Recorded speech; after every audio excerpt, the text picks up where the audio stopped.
সবারই রাইট আছে কোয়েশ্চেন করার, আর আমাদেরও রাইট আছে এটার ক্ল্যারিফিকেশনটা দেওয়ার, এটাই তো হওয়া উচিত। আর তৌহিদ হৃদয়ের ব্যাপারে আমরা যেটা বলবো যে এটা অ্যাকচুয়ালি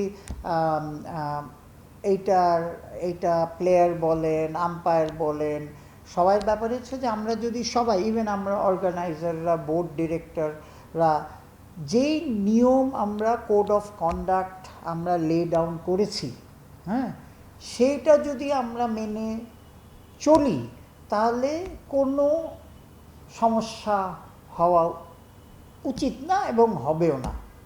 হ্যাঁ, এইটার মূল কারণ হচ্ছে যে আমরা কোড অফ কন্ডাক্ট থেকে বাইরে এসে ডিসিশন দেওয়ার চেষ্টা করেছি, যেটা আমিও বলেছি যে আমার ডিপার্টমেন্ট থেকে গেছে, উইচ ওয়াজ প্রসিডিউরালি রং।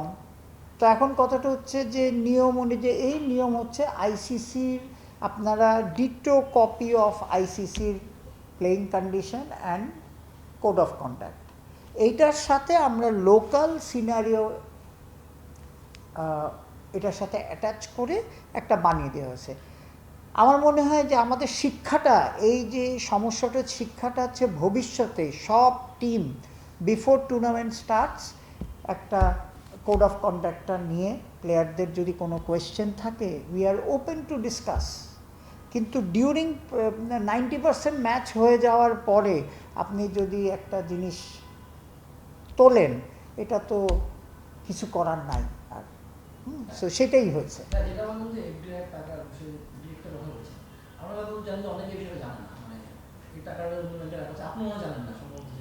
শোনেন কিছু, না না, এটা তো সবসময় প্রেসিডেন্টের একটা ক্ষমতা আছে। হ্যাঁ, আপনি যদি আমাদের কনস্টিটিউশনেও দেখেন, লেটস বি ভেরি ক্লিয়ার, কনস্টিটিউশনে আছে যে এইটা ওনার ক্ষমতা আছে, উনি তো ভালো করার জন্যই এটা চেষ্টা করেছিল। সো সুতরাং ওনার ক্ষমতা বলে উনি এটা করেছেন। হ্যাঁ, সেটাই। এখন ব্যাপারটা হচ্ছে কি, মানুষজনের তো হয় কি, একটা এই আপনারা দেখছেন এটা 6 মাসে 10 জন ডিরেক্টর কাজ করছে, ওইটাও তো আপনি দিবেন যে প্রেসিডেন্ট নতুন এসেছেন, হ্যাঁ, ওনারও এক্সপিরিয়েন্সের ব্যাপারে সব কিছু নিয়ে একটা টাইম যাচ্ছে। শুধু ক্রিকেট বোর্ড কেন, আমার বাংলাদেশেও তো একটা টাইম আমরা পার করছি, যেটা আগের 15 বছরে যা হয়েছে তার থেকে আমরা চেঞ্জ হওয়ার চেষ্টা করছি, এই সব নিয়ে চলছে। তো আমার গুড থিং হচ্ছে যে এটা, কিন্তু এইসব জিনিস হলে একটা জিনিস ভালো, আমরা পজিটিভভাবে দেখি যে এইটাকে ভবিষ্যতে আপনি এটাকে রেকটিফাই করতে পারেন।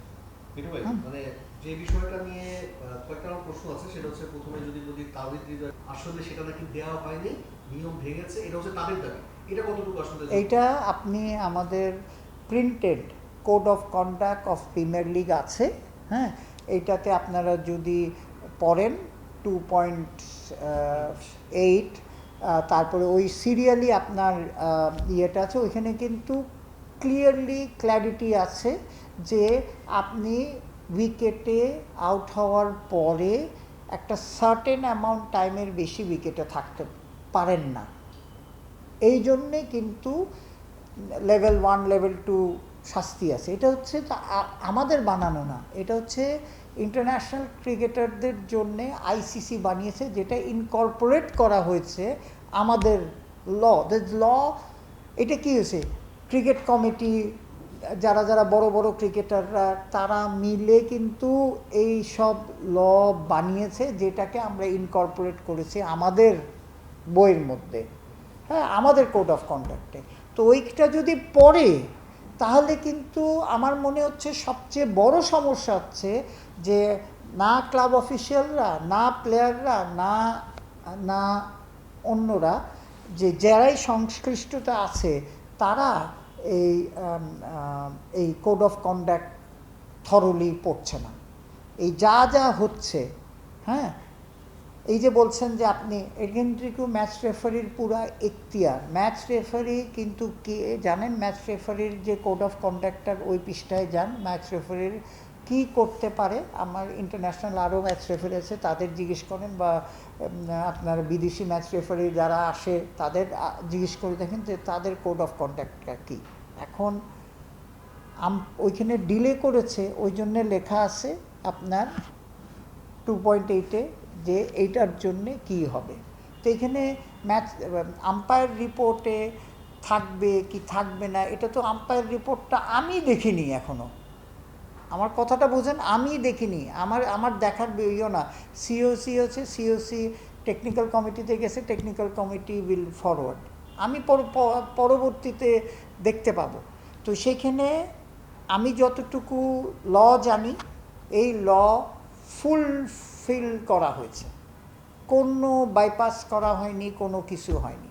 হ্যাঁ, আপনি আগের কথা বলেন যে আমরা একটা মিস্টেক করেছিলাম, যেটা আমি পাবলিকলি করছি, যে দ্যাট ওয়াজ আ মিস্টেক, যে আমরা তহিদ হৃদয়ের শাস্তিটা কমানোর জন্যে আমরা একটা সার্কুলার মেমো দিয়ে এটাকে মানে সিস্টেমটাতে কমিয়েছিল, যাতে it would been fair to anybody. So এই প্রসিডিওরটা ভুল ছিল, টেকনিক্যাল কমিটি ছাড়া কেউ চেঞ্জ করতে পারে না। তাহলে যে শুভ যে প্রথম প্রশ্নটা তুললো যে চাপের বিষয়টা, আপনারা চাপে আছেন কিনা এত দুর্ঘটনা করে, এখন এই তহিদ হৃদয়ের ইস্যুতে কোনো শোডাউন দেয়, সেক্ষেত্রে আপনাদের স্ট্যান্ডটা কী হবে? স্ট্যান্ডটা হচ্ছে, আমরা তাদের কাছে শোনেন জিনিসটা কী হয়েছে, ডেফিনেটলি যে ক্লাব আছে সবাই এটা জড়িত, সবাইটা চাবে, কিন্তু সবাই বুঝতে হবে যে দেখেন এত প্রবলেম আমাদের হয়েছে বিকজ আমরা কোড অফ কন্ডাক্টটা ব্রেক করেছিলাম, যদি ব্রেক করেছি বলে ওই যে আপনার মেমো আমরা ইস্যু করেছি, এই মেমোর থেকে কিন্তু এই জিনিসটা শুরু হয়েছে। তো আমাদের এখন শিক্ষা কি, এটা তো you can make a mistake, but doing the same thing second time is a গহিত অপরাধ। কথাটা বুঝছেন?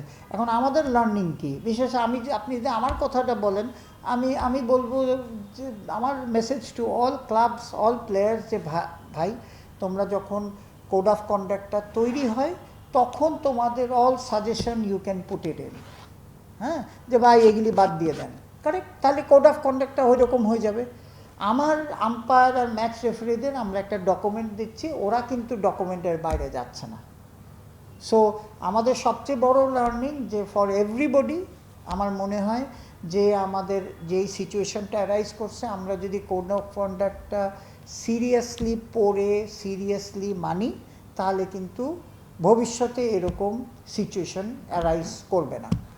আপনার কি মানে কোনো চাপ দিলে, আমি বলতে চাচ্ছি যে শোডাউন হোক বা তারা, এর আগে তো মনে হয় আপনি স্ট্রিক্ট ছিলেন, শোনেন এইখানে জিনিসটা হচ্ছে তহিদ হৃদয়ের যে অ্যাপিল করার সময়টা ছিল, আপনারা যে কোড অফ কন্ডাক্ট আছে তারা কিন্তু কালকে সে অ্যাপিলে আসেনি, শুনানিতে আসেনি, অ্যাপিলে না, সরি, আমি শুনানিতে আসেনি। এই শুনানিতে না আসলে আপনি এখন আপনার জাজ ডাকছে, আপনি যান নাই শুনানিতে, তো তখন তো হয় কি, ডিসিশনটা তো দেয় একদম লেখা আছে, কিন্তু আইসিসি যে কোড অফ কন্ডাক্ট বানিয়েছে, যেটা আমরা ফলো করছি, একদম ক্লিয়ারলি সব কিছু লেখা আছে। আমরা তো নেক্সট ইয়ার যেটা করব, যে এটা যদি ইংলিশে পড়তে তাদের অসুবিধা হয়, অনেকেই থাকতে পারে, এটা তো না, আমরা নিয়ে নেক্সট টাইম এই সব উন্নতি করার জন্য আমরা করব কি, যে আমরা নতুন করে কোড অফ কন্ডাক্ট বানাবো বাংলায় ফর এভরিবডি, অ্যান্ড প্লেয়ারদের জন্যে, প্লেয়ারদের পোর্শনটা নিয়ে আমরা কিন্তু আলাদা একটা বই হ্যান্ডবুক দিব। এটা হচ্ছে আমরা ডিসিশন নিয়েছি যে ভবিষ্যৎ, তখন তাহলে আপনি কমপ্লেন করতে পারবেন না। সো ইয়েস, এটা আনওয়ান্টেড সিনারিও হয়ে গেছে, সবাই আমাদের উচিত হচ্ছে একটু ধৈর্যশীল হওয়া। হ্যাঁ, আমরা ভবিষ্যতে যেটা যা হয়েছে হয়ে গেছে, we should leave it behind and look forward. সামদার লুকিং ফরওয়ার্ড, আমরা বোর্ড ডিরেক্টর হিসাবে আমি বলতে, আমার হচ্ছে যে আমি আর কোড অফ কন্ডাক্ট আগেনস্টে কিছু, যদি যা বইতে লেখা আছে সেটাই হবে। বলছিলেন কোড অফ কন্ডাক্টের এগেইনস্টে যাবেন, একটা বিষয়টা যদি ক্লিয়ার করেন, তার 4 ম্যাচের নিষেধাজ্ঞা কি আগামী মৌসুম থেকে চালু হবে, নাকি আমনের বিপক্ষে ম্যাচ থেকেই তার 4 ম্যাচের নিষেধাজ্ঞা? জিনিসটা হচ্ছে যে এটা অ্যাকচুয়ালি আমাদের আম্পায়ার কমিটি হিসাবে বলছি না, কারণ আমার এটার এখতিয়ার নাই। This has gone to technical committee, ঠিক আছে। যেটা রুল, যেটা নিয়ম হচ্ছে ইমিডিয়েট এফেক্ট। আপনি যদি পড়েন এই লেখাটা ওই কোড অফ কন্ডাক্টের লেখা আছে, ইমিডিয়েট এফেক্ট। এখন আমরা ওয়েট করতেছি করে সিসিডিএমের কাছে যাবে, CCDM will issue a letter, so immediate effect হবে। আগেরটা তো আমরা হয়েছে কি প্লেয়ারদের কথা মানে ক্লাবগুলির কথা বলেন, আমরা একটা একটু উদারভাবে এটাকে দেখেছিলাম, উইচ ওয়াজ আই থিঙ্ক রং। মানে এটা কিন্তু কালেকটিভ ডিসিশন হয়েছিল যে ইয়াং ছেলে, ফিউচার আছে, হ্যাঁ, এইসব চিন্তা করে কিন্তু একটা ডিসিশন নেওয়া হয়েছিল যে ঠিক আছে একটা ম্যাচ করে দেবো। কিন্তু আমাদের যেটা ভুল হয়েছিল যে প্রসিডিউরাল মিস্টেকটা হয়েছিল, আর মিস্টেক তো মিস্টেকই, হ্যাঁ, আমরা অ্যাকনোলেজ করছি যে মিস্টেক হয়েছিল। এখন এইটাকে তো আবার যখন নতুন কনভেনার এসছে, উনি পড়াশোনা করে দেখলেন যে আমাদের কোনো এখতিয়ারই ছিল না, so it is null and void. So পুরনো আপনার স্ট্যান্ডস, ওইখানে প্লেয়াররা এসে রিকোয়েস্ট করছে, এটাই তো আমাদের পার্ট, মানে মেজর পার্ট হচ্ছে ক্রিকেটার্স। সেই জন্যে জিনিসটা হচ্ছে, এটা দাবি দেওয়ার না, আমি বলবো না, যে ওরা এসে রিকোয়েস্ট করছে, সেই রিকোয়েস্টের আপনার ভিত্তিতে একটা প্রেসিডেন্ট আমরা যারা ছিলাম তারা বললাম যে একটা লিনিয়েন্টভাবে দেখার জন্যে। কিন্তু এখন যেটা এখন হয়েছে, এখানে তো আর কিছু দেখার নেই, এটা একদম ব্ল্যাক অ্যান্ড হোয়াইটে যেটা হবে সেটাই হবে। এটা যদি প্রমাণ দিতে পারে, শোনেন আমি বলে দিলাম আপনার ভালো ছিল না, এটা ধরেন প্রমাণ দিতে হবে, আপনিও নাই আমিও নাই, আম্পায়ার আর ম্যাচের সাথে। তো এখন যদি আপনি ভিডিওতে দেখেন, এরকম তো আমি কিছু দেখিনি। আমি গতকালের কথাটা বলতেছি, আগেরটা তো আগেরটার তো হয়েছে, তখন তো দেখা গেছে যে আপনার আর্গুমেন্ট হয়েছে, ওই আর্গুমেন্টের আগেন্সে 2.8 কী লেখা আছে দেখেন। তো সুতরাং সবাই আমরা মনে হয় আমাদের উচিত সিচুয়েশানটা অ্যাকসেপ্ট করে উই শুড গো ফরওয়ার্ড, নাহলে আমরা ক্রিকেটের ক্ষতি করি। না, এখানে তো আমাদের কন্ট্রাক্টের থেকে, কন্ট্রাক্টটা হচ্ছে যে আমরা কিছু আম্পায়ারদের অ্যাবাউট 30 মেয়েটে নিয়ে এখন বোধহয় 35 বোধ হয়, আমি 35+ হবে। এই কয়েকজনের আগে 28 ছিল, এর মধ্যে বাড়ানো হয়েছে, এখন মেয়েরাও ঢুকেছে। এই 35-এর আমরা চেয়েছি যে আস্তে আস্তে যাতে লোকজন এটাকে কেরিয়ার হিসাবে নিতে চায়, সেই জন্যে এই বেতন কাঠামো আর সব কিছু করা হয়েছে। কিন্তু আমাদের তো ম্যাক্সিমাম আম্পায়ার হচ্ছে এনলিস্টেড আম্পায়ার, কন্ট্রাক্ট না হলেও enlisted. So Saikat will be always enlisted umpire. এখন সে ছাড়বে কি ছাড়বে না এই বিষয়ে আমি এখন কমেন্ট করতে চাচ্ছি না, যে ডেফিনেটলি কেন কমেন্ট করতে চাচ্ছি না, ডেফিনেটলি ও মনক্ষুণ্ণ হয়েছে এইসব সিচুয়েশনে। আমাদের আটমোস্ট অ্যাজ আ আম্পায়ার কমিটির চেয়ারম্যান এবং আমার ডিপার্টমেন্টের আটমোস্ট চেষ্টা হবে যে ওকে রিকোয়েস্ট করবো আমরা, যে ও একটা তো আইকন বাংলাদেশে, he is a pride of Bangladesh, আর এখানকার হায়েস্ট লেভেলে গেছে। কেউ ভবিষ্যতে যেতে পারবে কি পারবে না জানি না তো। সো সুতরাং আমি তো ডেফিনেটলি আমার পার্সোনালি বলেন বলেন ওইটা আমরা তাকে করতে চেষ্টা করব। বলেছে, আমি পাইনি এখনও চিঠি, মানে ব্যাপারটা হচ্ছে যে ও বলেছে এবং আমার সাথে কথা বলার সময়ও বলেছে যে মনক্ষুণ্ণ। তা আমরা এখন জিনিসটা হচ্ছে যে এত কিছু হচ্ছে, তো ডেফিনেটলি ওকে চাই আমরা, কারণ শুধু মাঠে না, মাঠেও থাকলে ওর ইনফ্লুয়েন্স টু আদার আম্পায়ার্স আর ট্রেমেন্ডাস, শিখতে পারবে।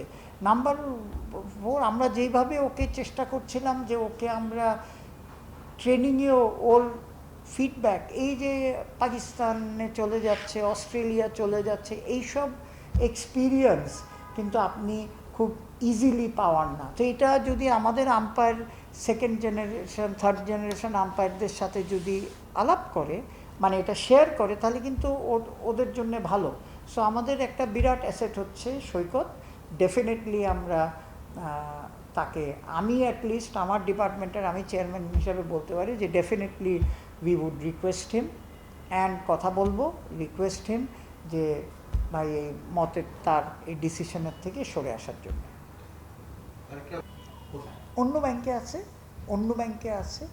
শোনেন, বেসিক্যালি জিনিসটা কি হয়েছে এইখানে আপনি তো জানেনই, এই পট পরিবর্তনের সাথে সাথে কিছু ব্যাংকে আর ফাইন্যান্সিয়ালিতে কিছু ব্যাংক আমাদের উইক হয়ে গেছে। আপনি যে কোনো কাগজ পড়লে পড়বেন, যেটা করা হয়েছে যে যেসব ব্যাংক উইক ছিল তাদের থেকে আমরা ভয়, মানে আমাদের ফাইন্যান্স ডিপার্টমেন্ট, ইটস নট, আমি তো আমার ডিপার্টমেন্টে তো ফাইন্যান্স ডিপার্টমেন্ট যেটা মনে করছে প্রেসিডেন্ট সাহেবের সাথে যেটা উনি চেষ্টা করেছে যে ওই উইক ডিপার্টমেন্ট ব্যাংকগুলির থেকে সরিয়ে হায়ার ইন্টারেস্টে এটা রাখা, টু সেফগার্ড আওয়ার ফান্ড, এটাই করেছে। আর এখন যে আপনি বলছেন যে একক, যেহেতু আমরা 10 জন আছি, এখন তো এটা অ্যাকচুয়ালি ফুল বোর্ড না, তো এইখানে অনেক জিনিস হচ্ছে যে চলছে, যেটা হচ্ছে আপনি, it is not a normal circumstances to give সবাই রেটে, এটা একটা প্রেসিডেন্ট সাহেব বলতে পারবে,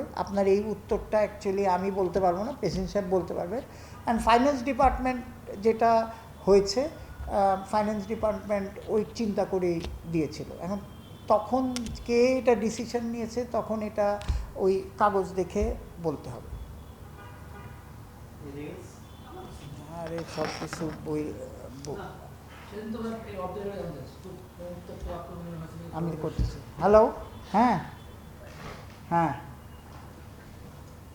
আরে ব্যস্ত সব সাংবাদিকটা একটা 5টা এসে ধরতেছে।